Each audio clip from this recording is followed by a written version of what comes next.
Welcome to Six Figure Trucker, the podcast where we share advice on how to be successful in trucking and have fun while doing so. We'll share stories, news, and advice on how to earn six figures in trucking, and we'll speak to guys and gals that are already doing so.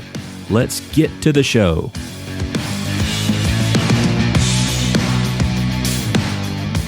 Hello, everyone, and welcome to the Six Figure Trucker, brought to you by Norton Transport. This is a venue where we lift up the truck driver, he and she that go across this country delivering goods and services to all of the people who need them. And here at Norton Transport, in the world of Driveaway, we provide the trucks that move the freight.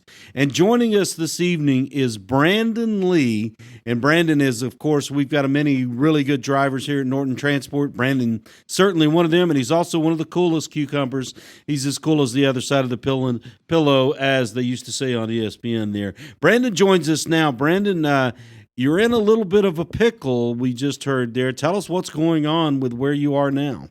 Well, I was headed down 95, heading across over into Florida, and I guess 3 semi-trucks rolled over and caught on fire. So it's been a big mess. It's been in an hour of waiting to get out of it. They had us turn around and go back up 95 to get off the expressway. Now we're headed to a detour now, so. Gotcha. Now, Brandon is on his headsets now as he's talking to us. So you're in the middle of this as it's unfolding. Yep. How long have you been stuck in it? I think you said it was, about an hour ago? Yeah, it's been about an hour and 20 minutes I've been stuck in this big old mess. That's the only way you can put it, one big mess. And are you running parallel to I-95 or how have they rerouted you? Yeah, they put us on a road that runs parallel. I think we're going to detour around the crash there and then get back on the expressway further down the road. And we know this going in, you and I do, because we know the unit you're in. You're not exactly in a nimble vehicle right now. No, not at all. Actually, that was one of my biggest concerns with this. The cop was asking me, if I was going to sit down there and wait. And, in the CNG, you can't really just sit. There's not too many stations around. So right, you kind of got to hurry up and figure something out, because if you sit anywhere for, too long, you can run out of fuel. And, it can be bad. It can be really bad because they're spaced out. The stations are, there's some miles between them. When did you last top off? Well, I topped off last night before I had to do my reset. So it was about an hour. Well, I probably drove after I fueled. I probably drove about maybe 30 minutes or so before I stopped to do my reset last night. And then with the drive today, it was about an hour. So I'm about an hour and a half in on like running time on the fuel. So probably got about maybe 50 miles on it. Got about 50 on it. And I think on those diesel gallon equivalent tanks that you have on those, you're in an auto car Expediter, is that right? Green and yellow? Yes. Yeah. I think those are 90-gallon tanks and maybe 105s, but what's the range that you've seen on those? They should be around, playing it conservatively, about 300 miles per fill up. Yep. That's about all you get on these. That's what you're looking at there. So how far away from your next station are you? I guess I'm thinking it was somewhere around St. Augustine. Yep, around St. Augustine. I got about 115 miles left to go. An hour and about 2 hours with all this traffic. So looking at a little ways here. It's going to be a close one. Well, we're certainly pulling for you here at Norton Transport. You're listening to Brandon Leigh here on the Six Figure Trucker, brought to you by Norton Transport. Now, let's talk a little bit more about CNG and the way it requires some planning. And you and I know you went through a major transport. We'll hold that for a second. We'll get back to it in just a second. But talk about the planning when you're doing CNG. Obviously, there are the fuel savings because, generally speaking, CNG's marginally cheaper than diesel. There's the fuel savings, but it comes with some time investment. Oh, yeah, it does. It does. And, in fact, in some places, it isn't as cheap as you would expect it to be, Yeah, it is. It's up and down. Yeah. Oh yeah. Most places you can get it around like $2.70 usually. But you get to some of these places on the west side of the country, and they're kind of high. Gotcha. Sometimes you run into about $4, some change, $5 sometimes. So you're getting close to diesel prices out in California there. Oh, believe it or not, yeah, it gets pretty crazy. But with the planning and everything, whenever you do these trips, you really have to plan, because from truck to truck, it's totally different with the fuel mileage.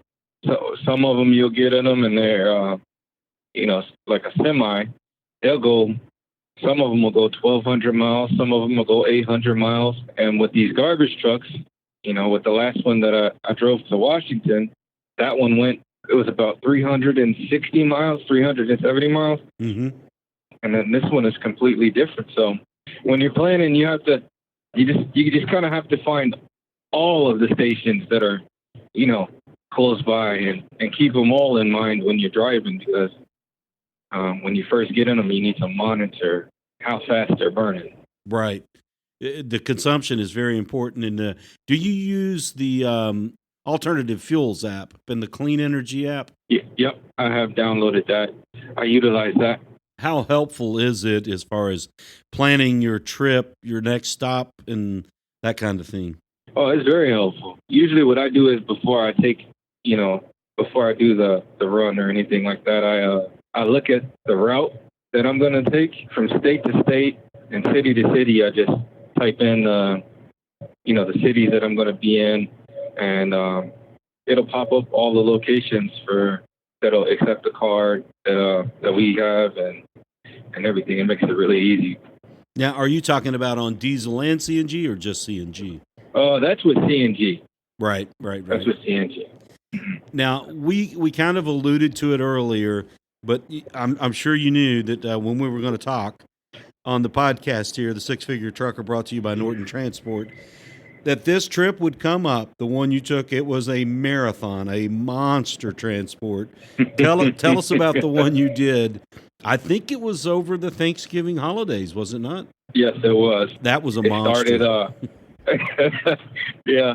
I mean, I think it was actually better that I did start it over Thanksgiving holiday, because so many people were in. It was a real good drive for the first couple of days, getting out of those busier areas.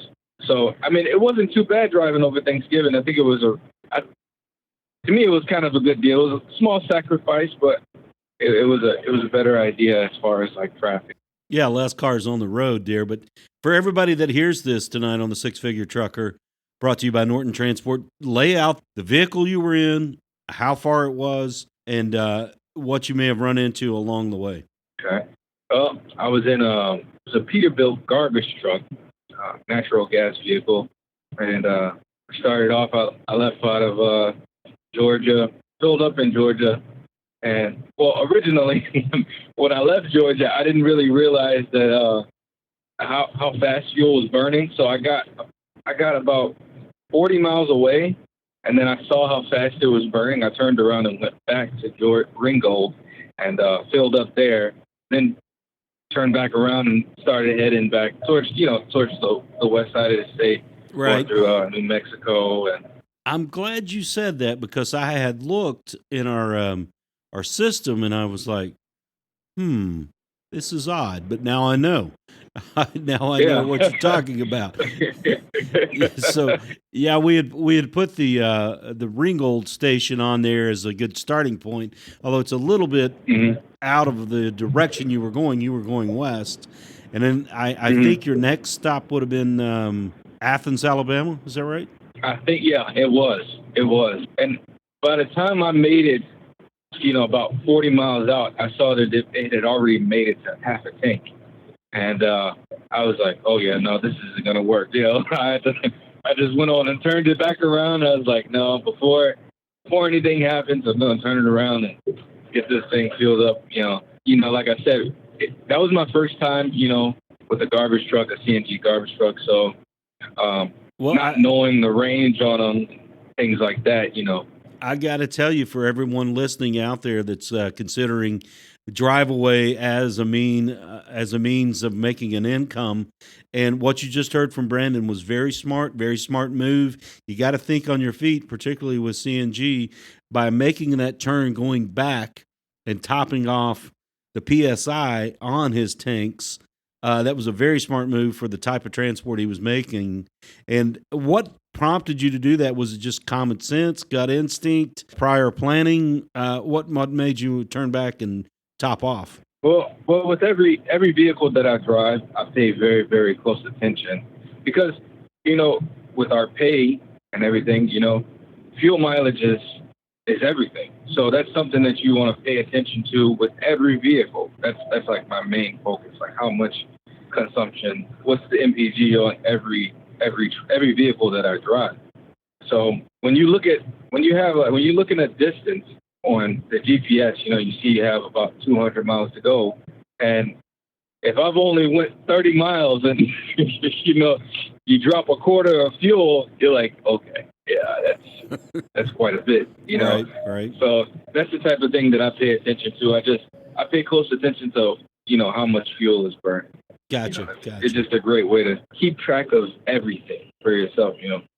You're listening to Brandon Leigh here on the Six Figure Trucker, brought to you by Norton Transport. Now, Brandon is talking about a trip that he made from Fort Payne, Alabama to Bellevue, Washington. Now, the most direct route is about 2,500 miles, but that's going diagonally across the country. But when you get to Idaho, there is no compressed natural gas after the southern point of Idaho. So we had to route Brandon due west, southwest, and then due north once he got to California.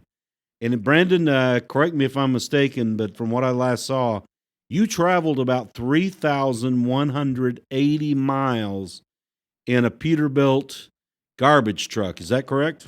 Yes, sir. What was that like?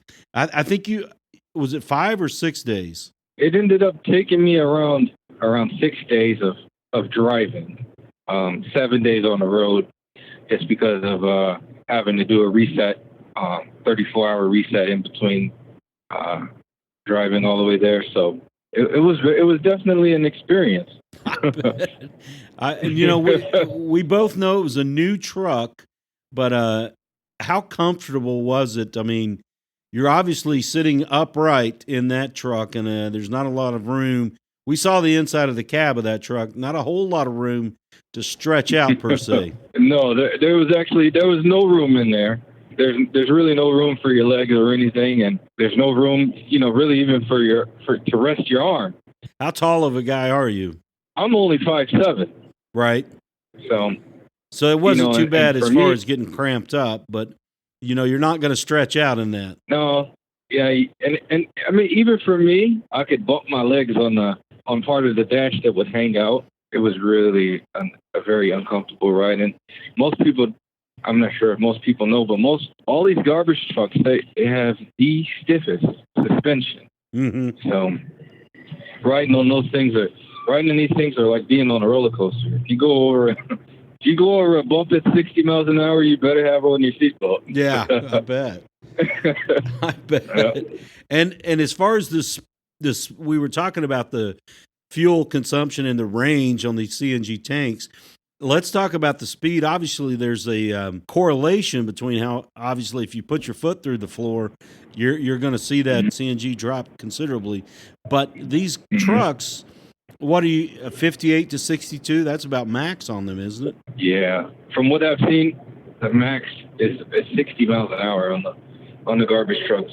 So, well, I mean, it's a garbage truck. That's about what you would expect, I guess. But we know you made that trip. You made it successfully, and we're very thankful for that, to make a 3,180-mile junket in a garbage truck, and you came back for more. It's like, I guess it was worth it in the end. Yeah, it was worth it. It would have been a lot better if I would have done my reset, my 34-hour reset, just before the trip. But everything I've noticed, everything that I've learned in this business is that if you plan well, nothing's really too bad. It just takes really good planning. Well, Brandon, I got to tell you, So, every driver we've had on this podcast has said the same thing about planning. Obviously, it's kind of like a I don't know if this is a really good analogy, but it's like a fine wine. Gets better with time, and the more you do it, the better you get at it. Is that what you're seeing? oh yeah, definitely. You start to learn a lot about, from vehicle to vehicle, what it takes for each one to make it any amount of distance that, whatever is planned for that truck. You learn how much fuel it'll take, how much you're going to need for this, how much you'll need for that. It just, planning is everything, and it makes the job a whole lot easier. One day of not planning, just leaving your home and just going to work,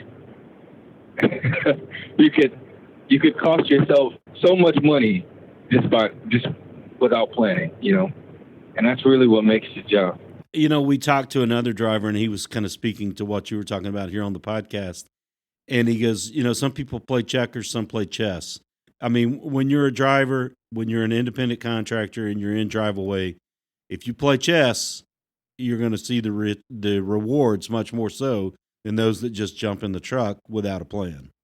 Yep, that's definitely true. Yeah, it's planning is really everything. How much time would you say you invest in planning before you actually put the keys in the ignition? Well, when I'm looking at the load board before I pick a trip, I start there. I got to figure out where the load is, how hard is it to get to. So that's the first bit of it. Then you want to plan what's the fuel prices in that area. Mm-hmm. How much does that cost? What are you going to spend in fuel? Then you need to figure out what time these places open, what time these places close. And how long of a distance, how long are you going to take to do the trip? Because then you got to figure out where you're going to stay. Right. Things like that. And then when you figure out where you want to stay, you have to figure out the best place at the cheapest price, because you don't want to spend a ton of money. It's like, so when you figure out where you're going to stay, you got to figure out where you're going to stay. Yeah, exactly. I mean, I would say it takes me every bit of, for each trip, probably about maybe 3 hours of planning, complete planning, trying to get really a good system down, because you have to plan your flights too. And you all of this has to do around your DOT hours. So, I mean, it's a lot of planning. And then you want to be home by a certain time, say you have something to do. Sure. So, and then between there, you have a 10-hour reset, depending on how long the trip is. Right. And in some scenarios, you get into a truck like this, and it only goes 60 miles an hour. You get into a truck like that, it only goes 60, and then there's a three truck accident with a fire involved, and you just don't. Exactly. I mean, you never really know what's going to happen. But a big but here for a 3-letter word: the planning pays off. Oh yeah, definitely does. Definitely. Now, Brandon, how long have you been doing this? Well, I just started 4 months ago. Wow. I would have thought much longer. 4 or 5 months. I would have thought much longer with the courageous runs you've made and the adventurous runs you've made. Well, you've jumped in with both feet. That's an admirable trait. Yeah. I really love doing what I do. I love being on the road. I love seeing new things, that drive to Washington, I mean, that was, I want to say, one of the most beautifulest drives I've ever done.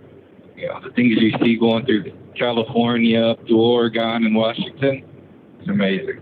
In that drive, I mean, it's not like you were in a convertible going over the Golden Gate Bridge in your drive there. You're in you're in a massive garbage truck, but you could still take in the beauty. What stuck out to you the most? I mean, you were talking about Oregon, going through Northern California there. What really left an image or an impression in your mind? Oh, the beautiful mountains. When you go in through there's so many national parks and stuff like that. I mean, you can only see the outside of them, but just to drive is, to see those trees and see the mountains and the drop-offs. It's really just something to see. Gotcha. Well, you were able to see some great scenery, some great sights along the way there. But where is home base for Brandon? Around Tampa, Florida. I'm originally from Chicago. Just moved to Tampa. How long ago was it that you moved from Chicago to Tampa? That was about 6 months ago. So you had your last winter in Chicago last year, and now you're going to have your first winter in South Florida or Central South Florida. Yep. I bet you're looking forward to that.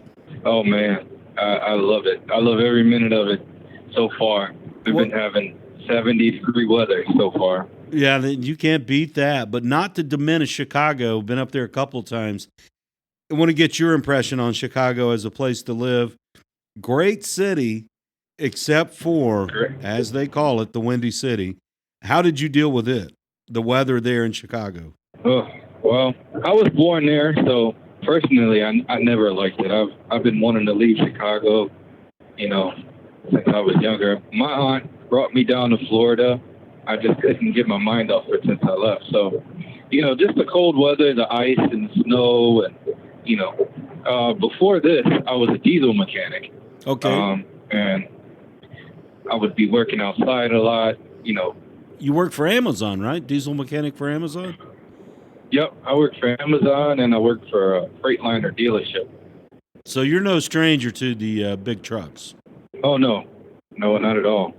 How much does that help you driving these trucks, knowing the mechanics, the guts of the truck?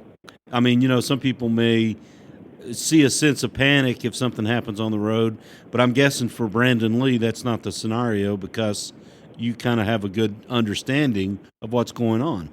Oh yeah. It helps out a lot. I've actually had a few trucks that had like small issues. I once picked up a truck out of Fayette, Alabama, and the sensor for the coolant was hanging out of it. And I saw the check engine light on, and I'm like, it's probably going to be only a couple things. So I just did my regular checks, took a look up the hood, and took a look around, and I saw that the coolant level sensor was hanging out of the bottom of the reservoir. So easy fix. And you just fixed it yourself, right? Yeah, because so many things could take you, 3 hours for somebody to come.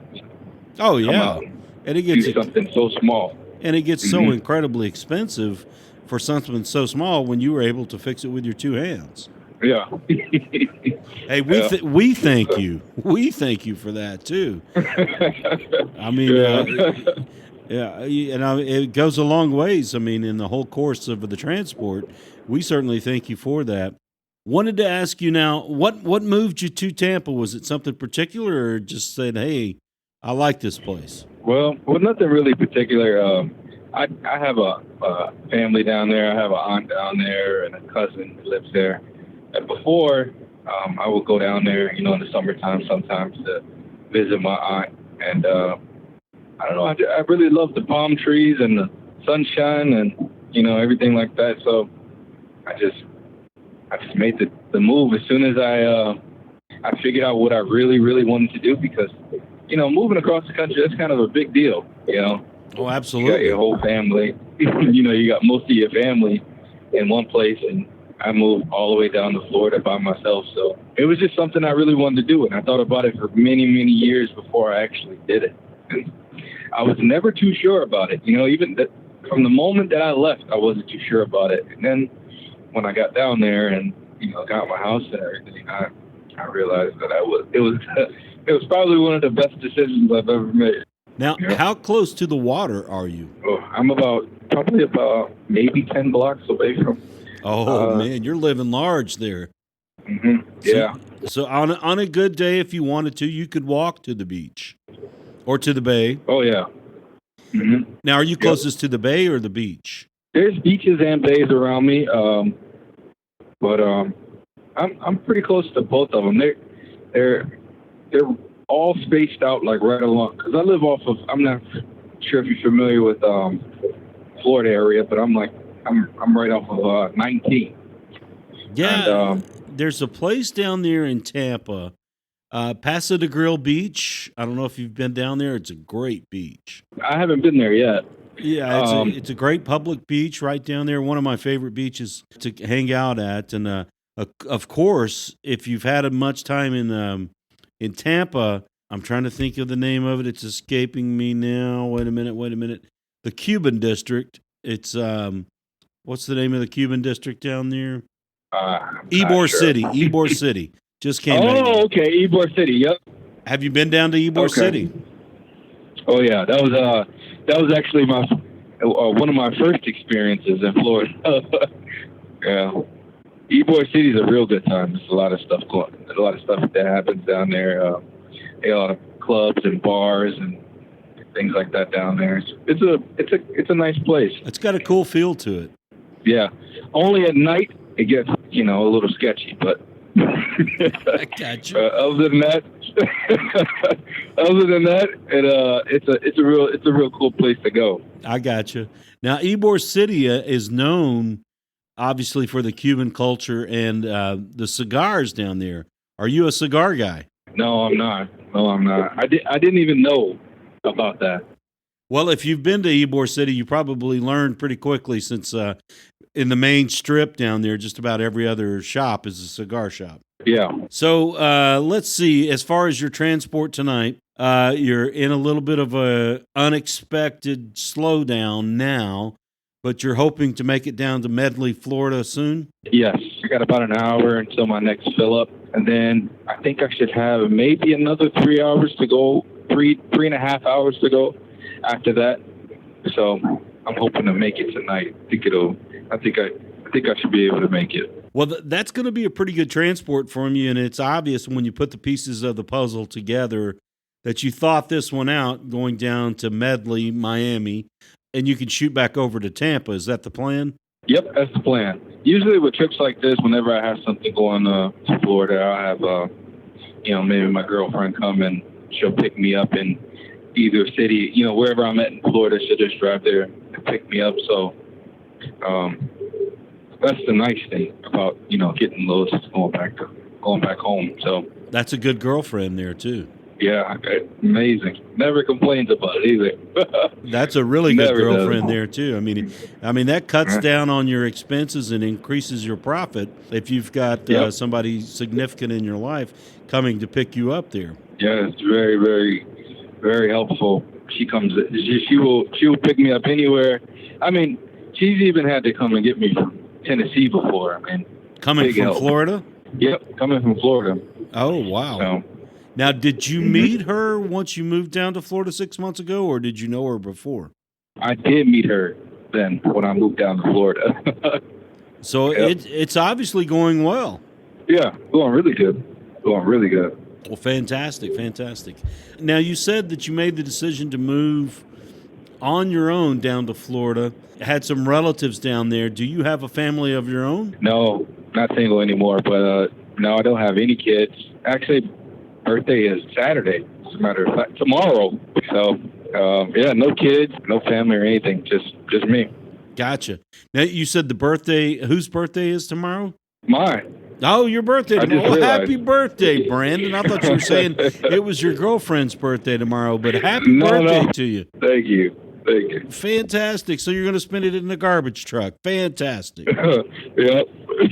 Well, tomorrow your girlfriend will pick you up, and I'm sure you guys have some things planned to celebrate the birthday of Brandon Leigh.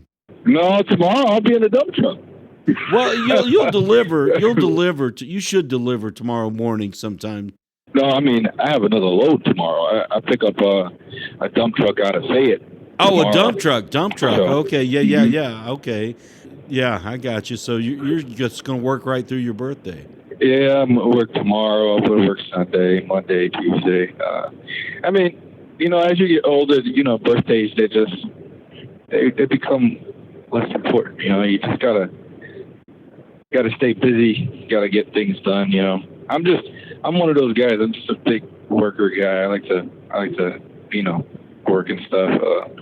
Fun can come at any time. When I decide to take a vacation is when I really have some fun. But I got you. So then it's just like focus. I got you, man. Getting it done. Yeah. Put the hay in the barn when the time is good. How old will you be here in a few hours? I'll be 28. 28. All right. That's good. I mean, I wanted to ask you, being 28 years old, got your girlfriend there, being a single man as far as no children, how much does that play in an advantageous way for doing what you do in the Driveaway world? I mean, it's not bad. I mean, I don't really have too many responsibilities or anything like that. Everything is like it's just fairly easy it makes my job easier. Not having a lot of kids and things like that. So not too many worries. Would you consider yourself? I mean, you've probably heard the term. I know you're kind of new to the Driveaway world, but would you call yourself a runner? I mean, you're ready to go from one to the next, to the next, to the next? Oh, yeah, definitely.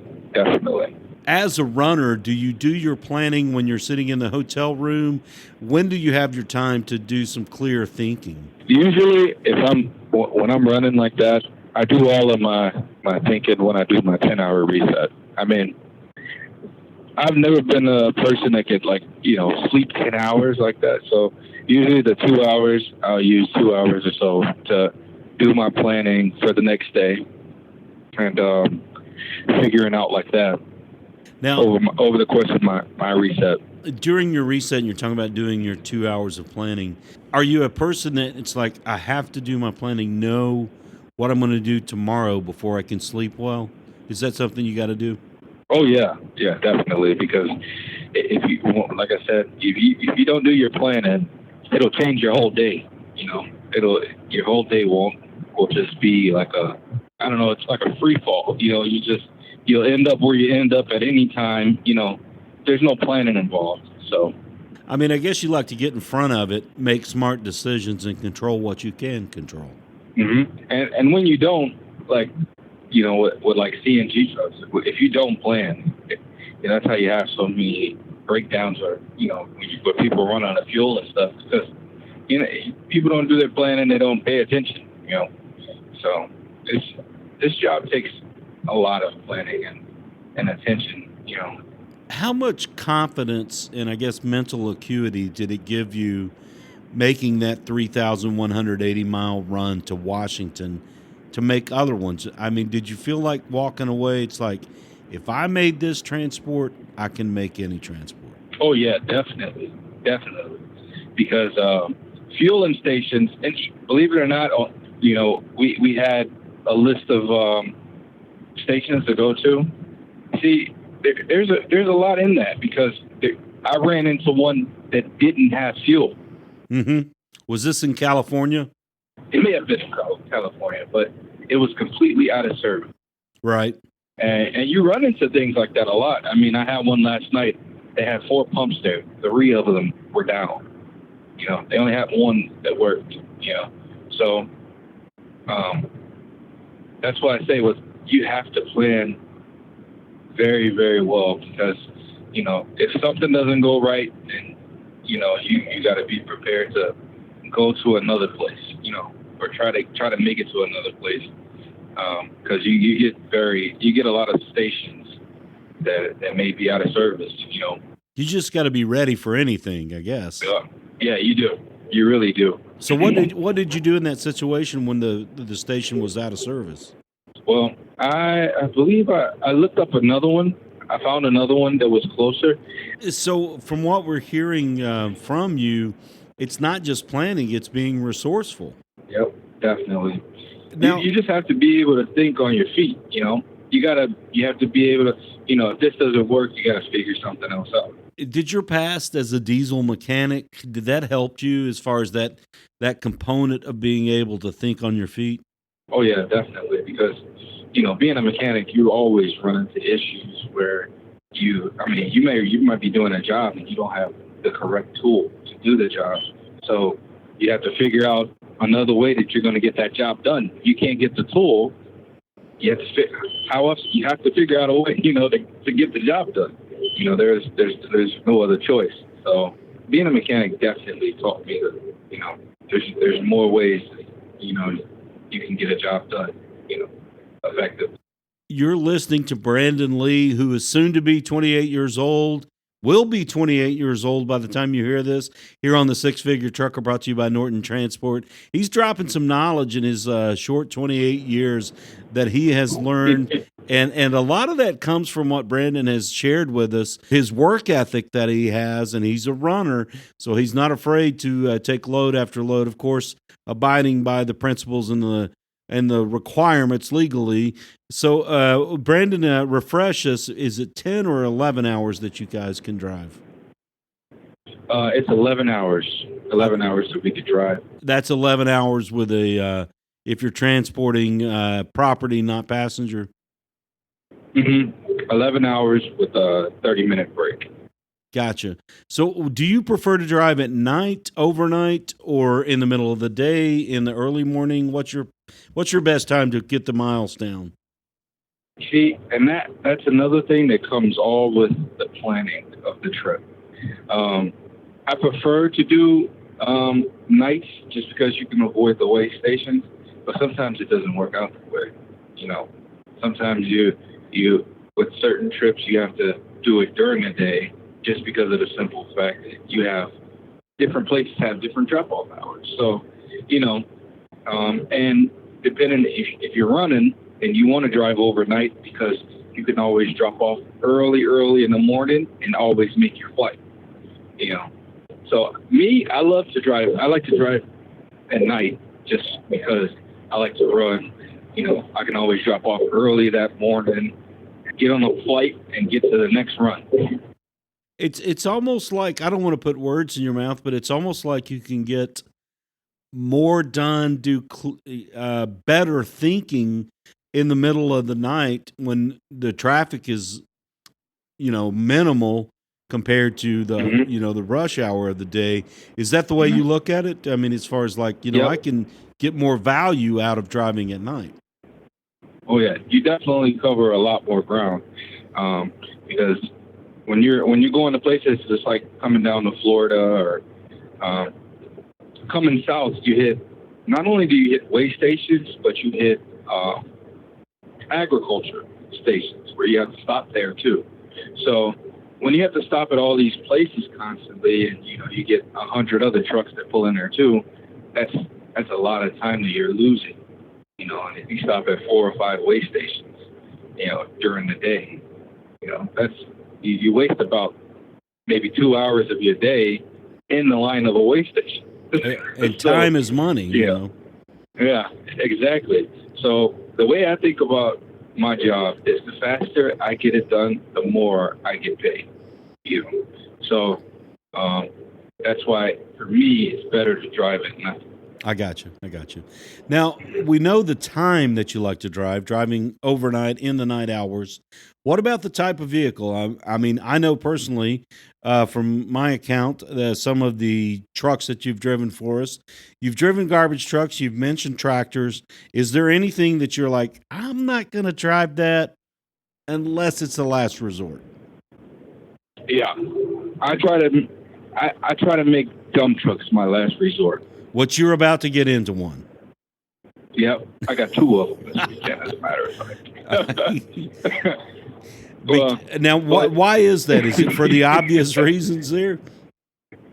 Well, I mean, dump trucks and garbage trucks, they're about equal. I really don't care to do them both, but for me, I'm the type of guy, if it makes sense and it can bring me home, and I look at it like if I'm getting paid to go home, it's always not too bad. I got you. So I do like to try to stay away from certain things, like the garbage trucks and the dump trucks, only because of the fuel mileage on them. The fuel mileage on them and the speed of them. Right. Even the diesel garbage trucks, they burn a ton of fuel. They get about 8 miles to the gallon, 7 miles to the gallon. Whereas an automatic tractor, a brand new automatic tractor, if you drive it nicely, it'll get 12, it'll get 13. Yeah. You put the words in, and that's exactly what I was going to say, was 12.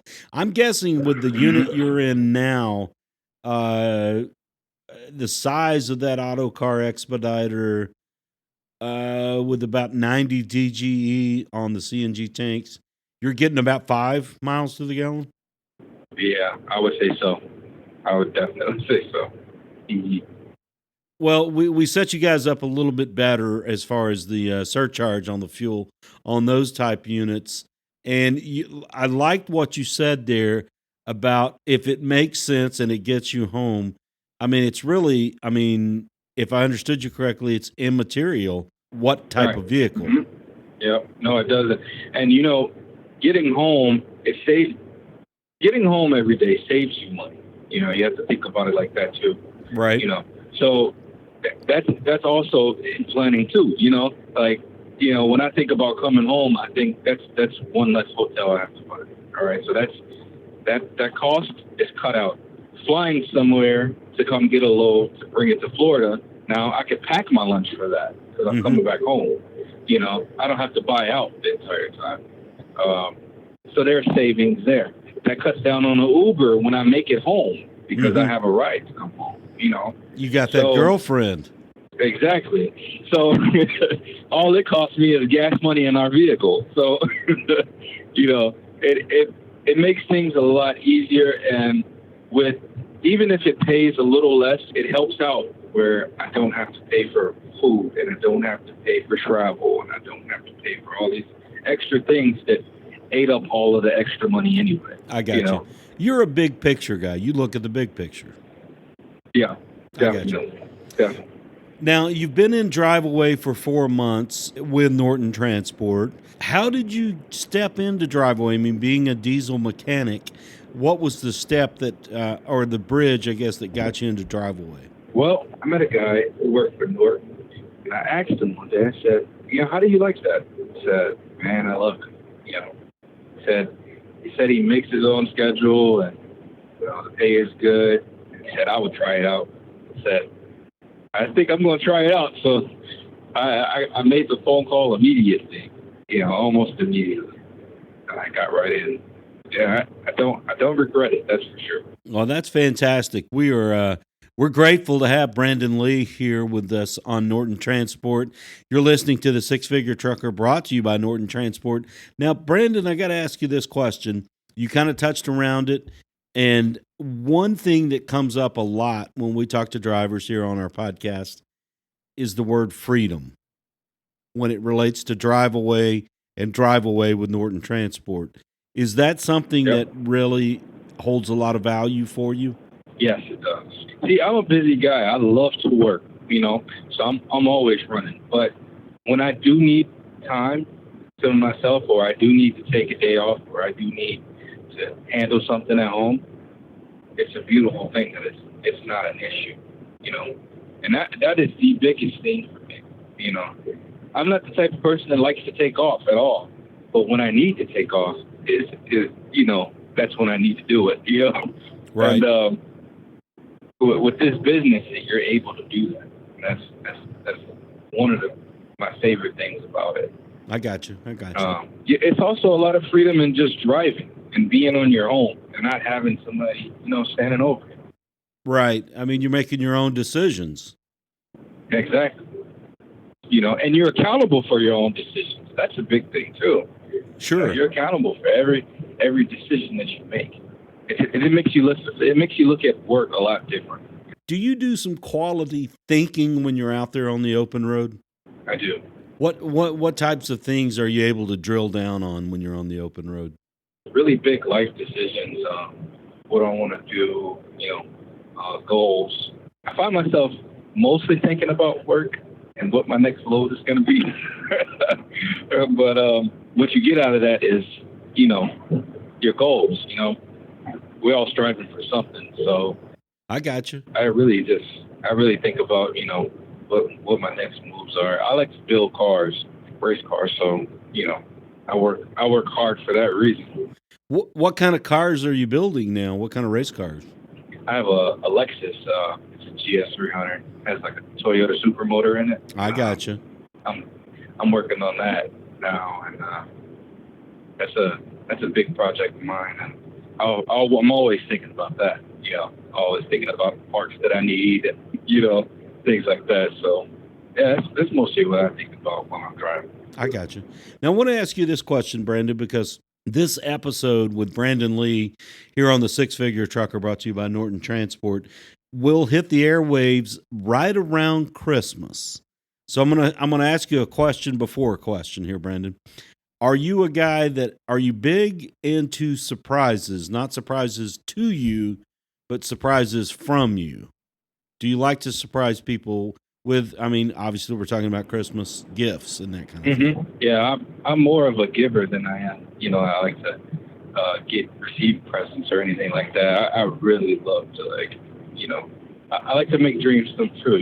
Somebody wants somebody in my family or somebody wants something.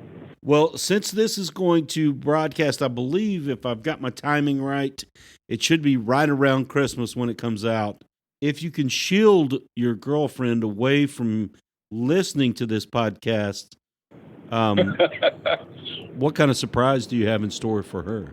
I know that she made mention of some sandals that she wants, and I think there's some shoes too that she wants, and I'm gonna get her some perfume and stuff like that.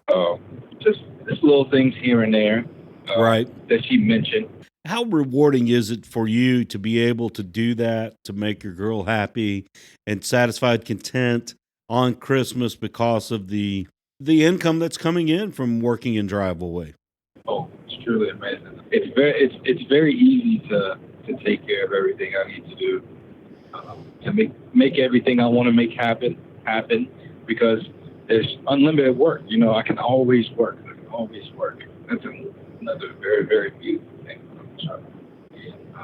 Always being able to work whenever you want to, Right. So it makes me really happy.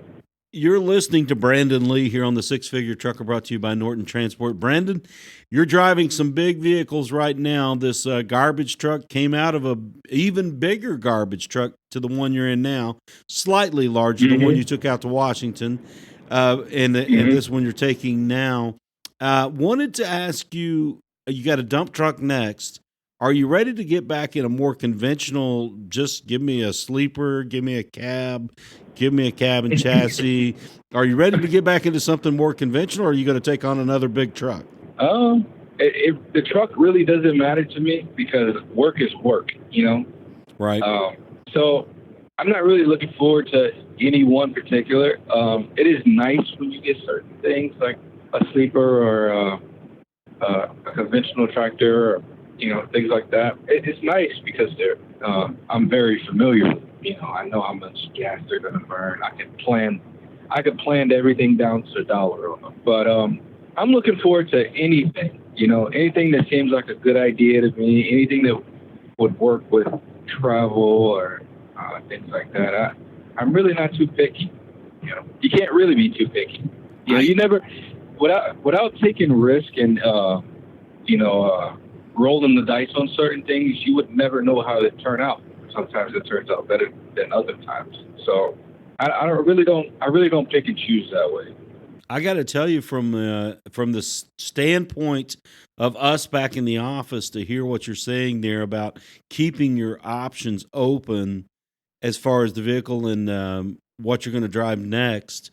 From a logistical standpoint, you're a dream, man. I appreciate that. But I love the outlook, the perspective that you have when you look at it. It's like the vehicle itself doesn't really matter that much, but as far as it takes me to the next destination, which is where I want to go, and then what eventually and finally gets me home, is all that matters.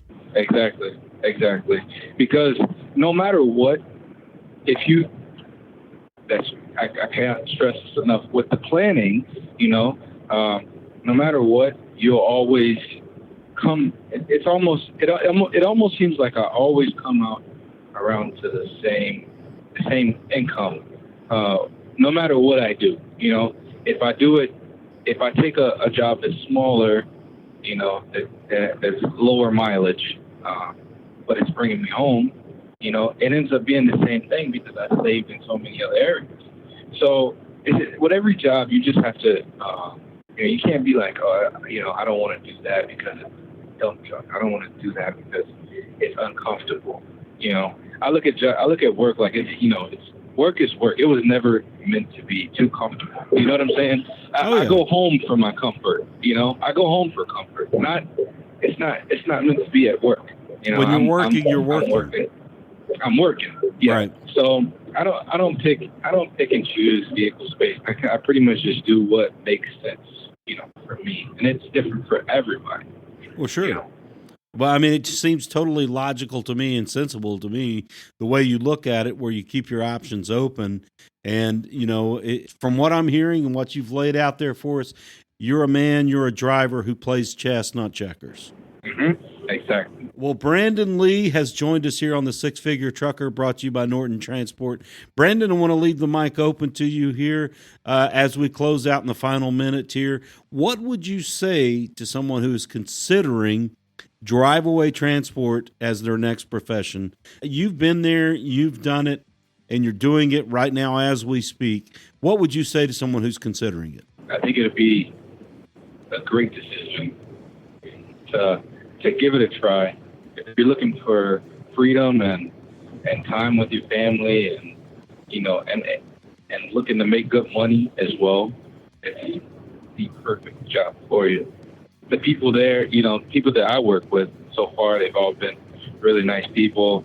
Right. I got you. Before we part company, I just wanted to ask you, as you are continuing your transport down to South Florida, what's it looking like now? Are you still in the detour phase, or have you made it back to I-95? No, I'm on I-95 now. Oh, running. Good deal. And, no traffic. On a good pace. All right, the miles are flying by. That's good.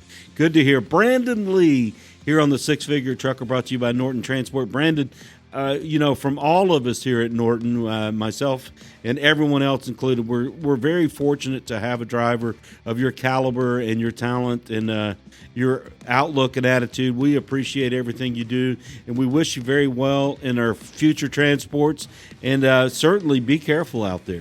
I appreciate it. Thank you. All right. You've heard it here from Brandon Leigh, who's on his way down to South Florida right now on the Six Figure Trucker, brought to you by Norton Transport. Brandon, thank you so much.